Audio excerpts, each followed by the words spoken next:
ഡൽഹി മദ്യനയ അഴിമതി കേസിൽ അരവിന്ദ് കെജ്രിവാളിന് തിരിച്ചടി. ഇഡി സമൻസിൽ അറസ്റ്റ് ഉൾപ്പെടെയുള്ള നടപടികൾ തടയാൻ ഡൽഹി ഹൈക്കോടതി വിസമ്മതിച്ചു. അതേസമയം കെജ്രിവാൾ നൽകിയ ഇടക്കാല ഹർജിയിൽ കോടതി ഇഡിയോട് വിശദീകരണം തേടും.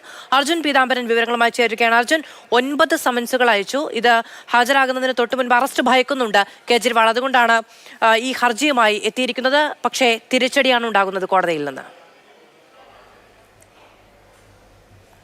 മാധു, ഇന്ന് രാവിലെയാണ് ഈ പുതിയ ഹർജി ഡൽഹി ഹൈക്കോടതിയിൽ ആം ആദ്മി പാർട്ടിയും അരവിന്ദ് കെജ്രിവാളും സമർപ്പിച്ചത്. പക്ഷേ ഇടക്കാല ആശ്വാസമില്ല. ഇന്ന് രാവിലെ ഇഡിയോട് അരവിന്ദ് കെജ്രിവാളിനെതിരായിട്ടുള്ള തെളിവുകൾ ഹാജരാക്കാൻ വേണ്ടി കോടതി ആവശ്യപ്പെട്ടിരുന്നു. തുടർന്ന് മുദ്രവെച്ച കവറിൽ ഈ രേഖകളെല്ലാം തന്നെ ഇഡി ഹാജരാക്കിയിരുന്നു.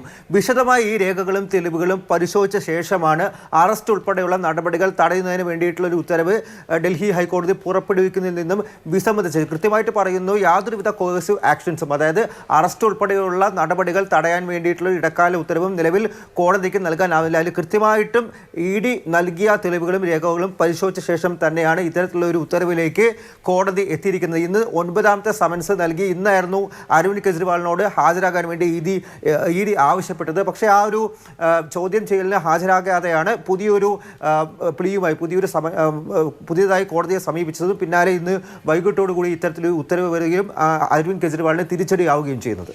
ഇപ്പോൾ ആം ആദ്മിയുടെ തന്നെ പ്രധാനപ്പെട്ട നേതാക്കൾ പലരും അറസ്റ്റിലാണ്. ഏറ്റവും ഒടുവിൽ വളരെ രാഷ്ട്രീയ വിവാദമുണ്ടാക്കിയ ഒരു നടപടി ഇഡിയുടെ ഭാഗത്തുനിന്ന് ഉണ്ടാകുകയും ചെയ്തു. യഥാർത്ഥത്തിൽ അരവിന്ദ് കെജ്രിവാൾ ഭയക്കുന്നത് എന്താണ്? ഇഡിയുടെ അറസ്റ്റ് അടക്കമുള്ള കാര്യങ്ങളുമായി മുന്നോട്ട് പോകാനുള്ള സാധ്യത എത്രത്തോളമാണ്? മാധു, അറസ്റ്റ് തന്നെയാണ് ഭയക്കുന്നത്. പ്രത്യേകിച്ചും 2 നേതാക്കൾ ഇതിനോടകം തന്നെ ഡൽഹി മദ്യനയ അഴിമതി കേസുമായി ബന്ധപ്പെട്ട് അറസ്റ്റിലുണ്ട്.